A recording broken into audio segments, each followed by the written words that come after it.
Tovolahy iray avy any Ambatolampy Mario, mila ravinahitra eto arivo, manefa sy manamboatra elo no asany, tsy manambady ary tsy mananjanaka.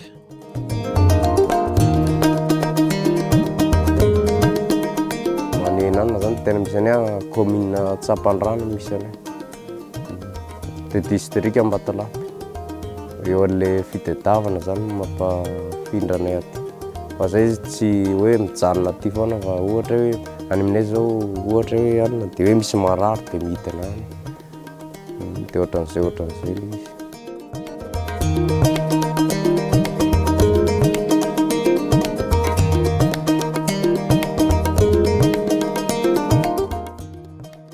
Manofa trandro iny Ambotavo, tanàna kely iny akaikin'ny Masinandriana izy, ary efa mianaka ary zareo no monina ao amin'ity trano kely ity. Dia izy sy ny rahalahy roa ary ny rangy samy miasa eo amin'ny tontolon'ny fanefena moa ry zareo reto.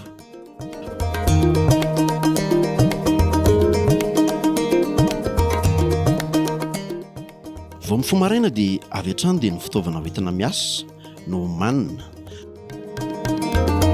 Tsy misy hoe mahandro sakafo fa avy hatrany dia miainga mandeha miantsoantso eny an-dalana, sao mba misy elo amboarina na antsarangitana sy ny sisa sy ny sisa.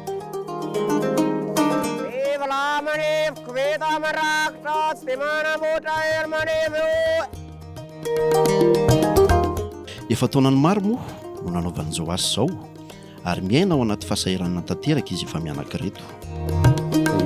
Tantarany tsy ny hoe tsy tadidy tsy ny mandainga tsy hoe efa elaela io.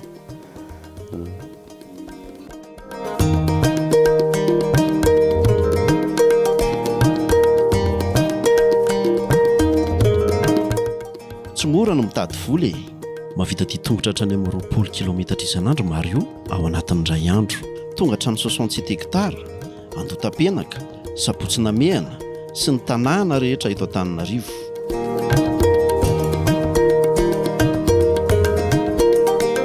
Matetika nefa dia mody maina. Rehefa tena tsy mety ny tsena dia zara raha mihinana kafe sy mofo hanao hananaina.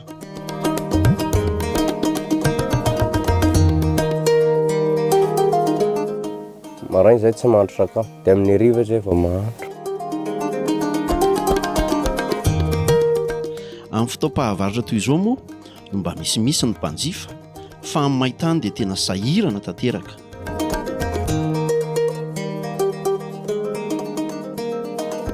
Mila hery vatana saina ny asa, nefa tsy kivy fa zay ilay fiainana.